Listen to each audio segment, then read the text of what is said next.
right. The next person up is Karen Schoen. Ray has decided not to come and take questions from us. So we're going to be a little bit different. We're going to give Karen a little more time to do an opening. Hopefully she can handle, in her opening, most of our questions. Join me in welcoming Karen Schoen for State Representative.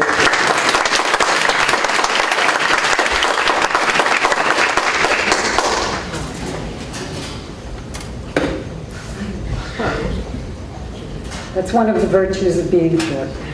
Thank you all today for coming, and thank you all for being here and giving me the opportunity to present myself to you and to ask you to vote for me as your next state representative. I'm going to ask you at the end, you're going to have to make a choice. I was a teacher, and as a teacher, I still did homework. So the question is going to be, do you want a leader to lead you or a follower who can't even be here tonight to lead you? And that's really what the question is. I was a teacher and I was a dean in New York City before I moved to Florida. I know all about Common Core because I've seen it working in other states, and it does not work. It is a combination of a conglomeration of programs that we've had for the last 30 years.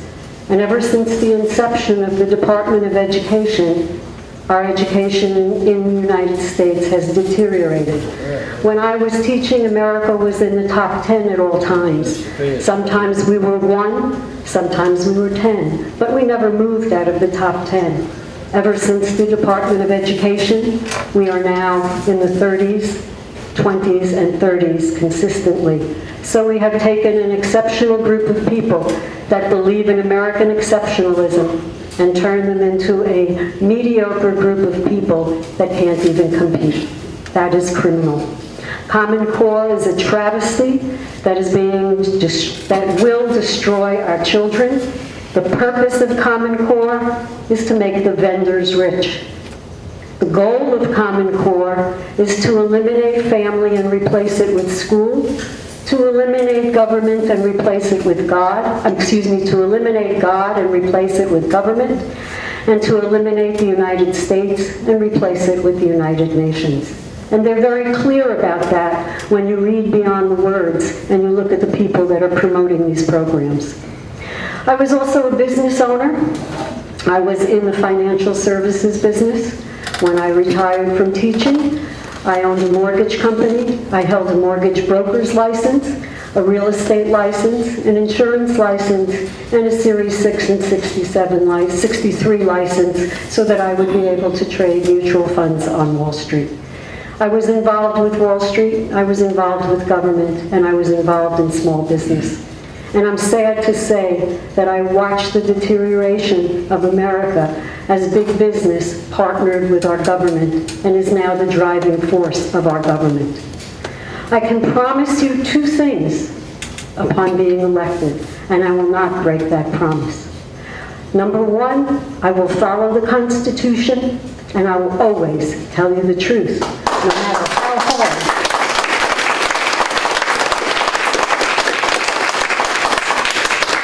No matter how hard it is for you to hear, I feel that education is the antidote to ignorance. And today we have a society that is ignorant.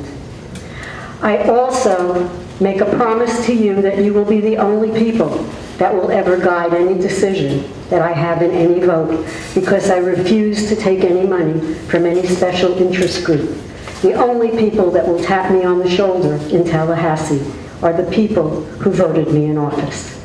Every rule and regulation should be scrutinized as to its constitutionality, because the majority of them are not constitutional. And it is very sad to see our elected officials get elected without knowing the Constitution and feeling that they are above the Constitution. They are not. And that's our job And the sad part is, and this is my other promise to you, you will get engaged. We must. This is America. This is our country. And if we do not get engaged in the process and stop being the silent majority and stop not talking about politics and religion and stop being politically correct, we are going to lose this great country. So with your help, upon getting elected, that is my goal, to make sure that the laws and the regulations are fair for the people, not for special interest. That our children actually learn to read and write and not just press an app when they leave school. And that our businesses can flourish, not through government jobs, but by being small businesses again and getting rid of those regulations that are stopping us from doing business. And so, as I said in the beginning, I'm going to ask you two things. Do you want a leader or a follower to guide us in District 5? If you want a leader, vote for me. If you want a follower, that's about, not here, not present. And with that, I will also ask you, if you believe in what I'm saying, this is a people's grassroots election. What that means is everybody has to participate. And if you feel that my message is strong, pick up some brochures, pick up some cards in the back, and give them out. Because I am not going to be spending hundreds of thousands of dollars on advertisements that last 30 seconds and say nothing. This is people talking to people. That is what made America strong, and that's what's going to bring back America and make us great once again. Thank you.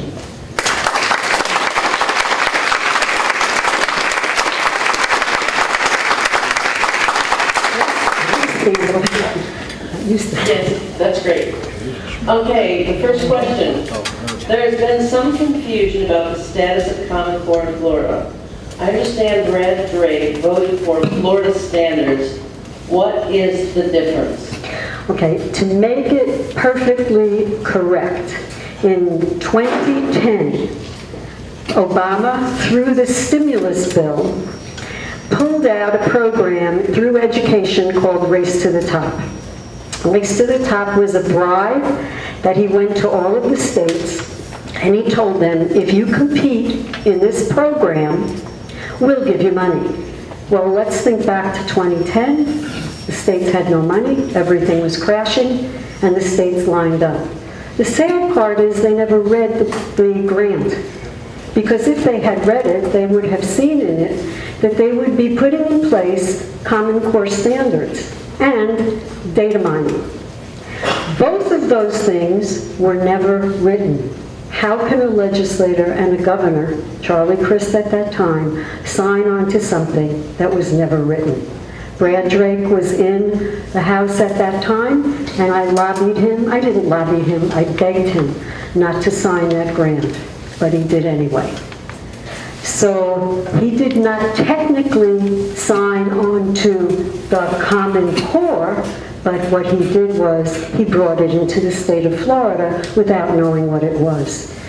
Governor Scott was elected when the people began to realize the breadth of Common Core standards, and he said that he would eliminate them. Well, Jeb Bush got on that train and said, no, no, no, this is my program, I believe in it, and we're going to promote it. Unfortunately, Governor Scott listened to Jeb Bush and not to the people. And what they did was they changed maybe to a couple of items of Common Core and now call it Florida Sunshine State Standards. Last week, Jeb Bush wrote an article and said they are exactly the same. I can tell you there is one component that is different, and I am proud to say that I lobbied very heavily for this, and that was to get cursive writing back in our program. Now, in Common Core, it states that a state may add or change 15% of the program. and still be acceptable, but what they change will not be on any test. Hence, we have the Florida state standards. So less than 15% of Common Core was changed, but we have a new name, so now everybody can go out and they can rag on Common Core and support Florida state standards, thinking that the people will not know that there's a difference. Thank you. I think that answered that question very good. I'd Okay. like to ask a little bit more about that. I see some of the t-shirts here have Common Core, but the problem is they don't realize it's Florida standards here. And so these people that voted for the Common Core, which was in the Florida standards, can say, oh, well, I didn't vote for that. You know, I voted for Florida standards. So Correct. it's very confusing. It's very, very confusing, And Brad Drake is now saying, oh, I'm against Common Core, and yet he voted for it in 2010. that is correct. And it's very easy to say you're against something when you can't explain what it is. And that's the other piece of the problem. But Stop Common Core is the same thing as Stop Florida State Standards. And I am part of a group right now, and we are going to be lobbying. And Debbie Mayfield, hopefully, she said that she will take a look at it. We'll be writing legislation to repeal Common Core. But let's be very clear about what Common Core is for a moment. Common Core, the purpose of Common Core is to treat every individual child exactly the same. I'd like to meet 2 children that are exactly the same. It doesn't happen and it does not work. And as a former teacher, I can tell you that a child will excel when you find out what they're interested in. And you can teach them anything based on that interest. Common Core eliminates that interest. Common Core tells your child what they should be thinking. It does not teach them how to think.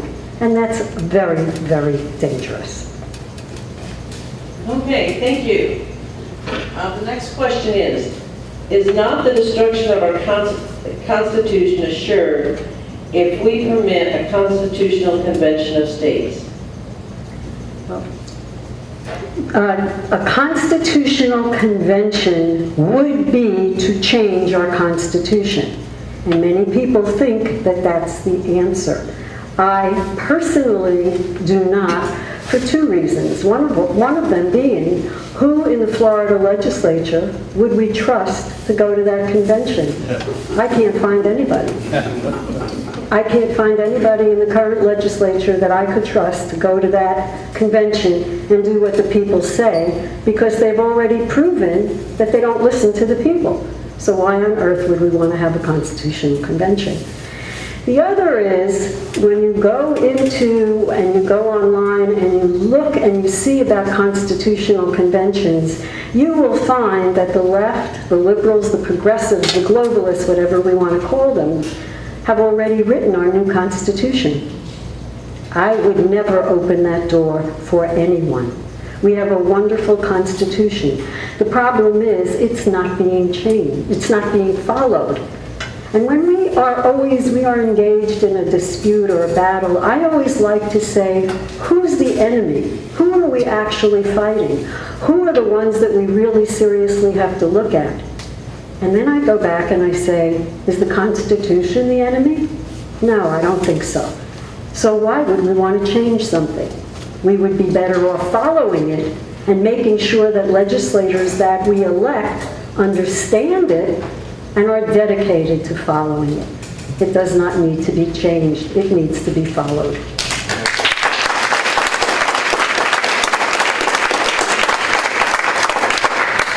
What do you think is the most important responsibility of a state representative?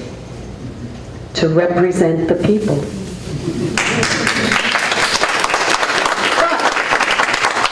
But there is always a but. That is, the people have to be vocal, and we have not been. And it is very, very sad when we sit here in a room like this and we hear wonderful speakers and we get very engaged, and then we go home and we don't do anything. And then we come back in another month and we do the same thing again. And then we wonder why Tallahassee's not paying attention. They're not paying attention because we're not talking loud enough. And that's a big problem. So I promise you, if you elect me, you will be talking, because that's part of the deal. This is not going to be a deal that Karen Schoen goes to Tallahassee and everybody else goes to sleep. This is a participation of a team. That's what America was made up from, a team of people being the best that they could be and working together, making incredible things. But a representative can't represent you if they don't hear your voice. And that has been the problem for too long. We've listened, we've become the silent majority, and we've done nothing. And that has been sad. So I am going to ask you today, make it a rule to be engaged, to voice your opinion. And if you don't want to talk to the representative, that's okay. Call them at night and talk to their answering machine. And then you won't have to talk to them. Because in the morning, they get up, and when they come into their office and they empty their answering machine, they have a pad, and it says yes and no. And that's what they want to know. Are you for it or against it? And each one of your voices represents 100 voices. And that's why it's so important. So it is our job to become engaged and to be vocal about our concerns. Because what I think doesn't really matter. It's what you think that's important. Thank you. All right, the next question is, you are running under the Libertarian Party. Will this be an advantage or a disadvantage to the citizens of Jackson County if you are elected? I view it as an advantage. Because the Libertarian Party, I believe, took the good of what used to be the Democratic and the Republican Party. And the Libertarian Party basically stands for two things: the Constitution and the individual. And that's what's important. So I will not have anybody saying to me, Karen, vote for that, whereby I would say, but I never read it and saw it before, and how do I know if it's good or bad? And then saying, well, do you want money in your campaign? Then vote for it. I'm not going to have that. So I view this as an asset, because I will be telling you the truth. And when a bill comes down and a bill is in front of the House or of the House to be voted on, you will be the first ones to know about it. Because that's the other problem that we have. A bill gets presented, no one knows about it, an amendment gets slid in, a change gets made, people don't have time to do anything about it, they don't talk to their constituents, and they vote. That's wrong. So I view being a libertarian as an asset, because I feel we get the best of all worlds. Your opponent has spent 6 out of the last 8 years as a representative in Tallahassee. Doesn't that give him an advantage, as he already knows the ropes in Tallahassee? Well, he already knows the ropes of the special interest groups because they support him. And he had to learn at some time. I'm a fast learner, and with your help I'll learn even faster. But I will not have to be beholden to any group like he will, as they have supported him.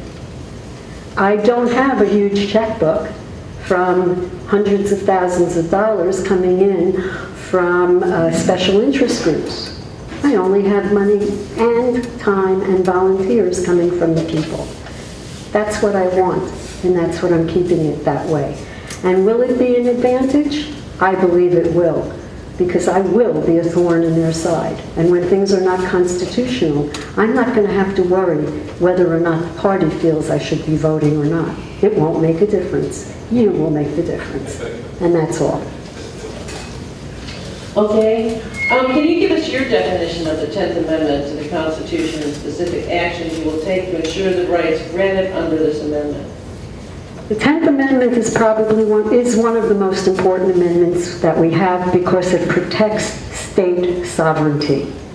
You've heard Cap talk about the enumerated powers of the federal government. That's all the powers that they have. They don't have any other powers because all of the other powers were granted to the states, meaning the people.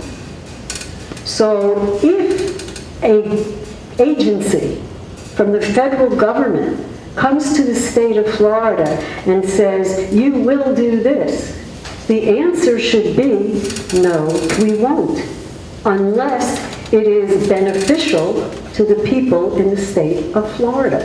And if it's not beneficial, we won't do it. And the 10th Amendment gives us that power to nullify any law, any state rule that is not, any federal rule that is not constitutional.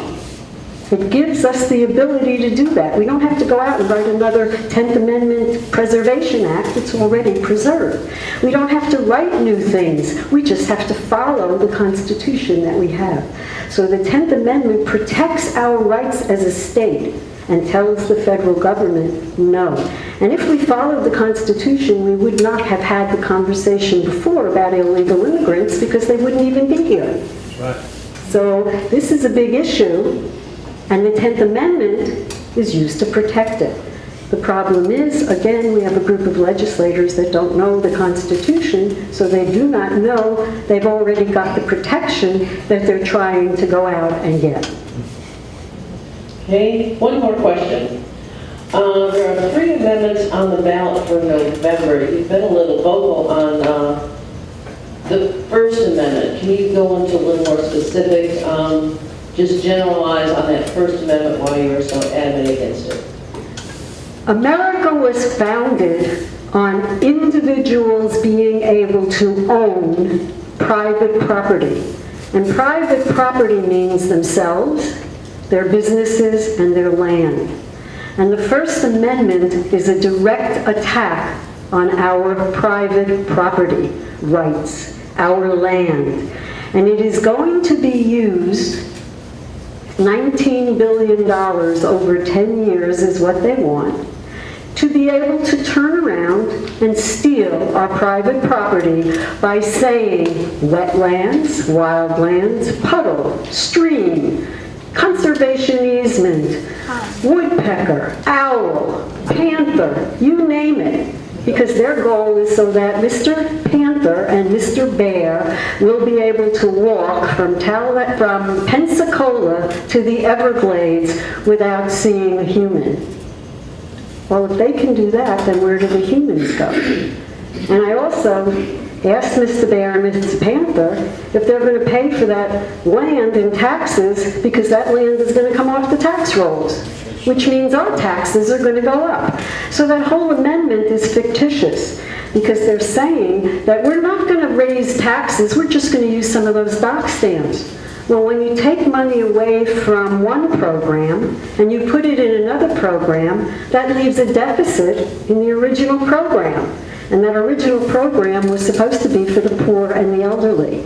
And then they will turn around and say, we need more money for the poor and the elderly. And when we say, no, we're taxed enough, they'll go, what's wrong with you? You hate the poor and the elderly. That's the game. It never changes. So we have to be aware of that.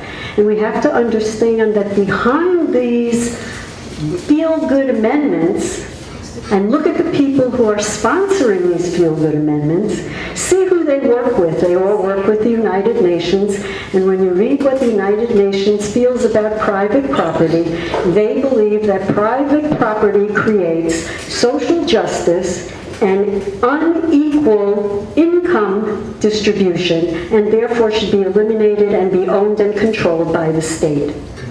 So Amendment 1 must be defeated. Every person in this room, I know you know at least 10 other people. Call them, tell them to vote no on Amendment 1, and then turn around and tell them to call 10 other people and do exactly the same thing. Because on the other side of this, imagine giving a group $19 billion and having no oversight, because we have no oversight. So it's a $19 billion slush fund of our hard-earned taxpayer dollars into somebody else's pocket. It's very dangerous. Ms. Schoen, thank you very much for being here. Everybody give her a great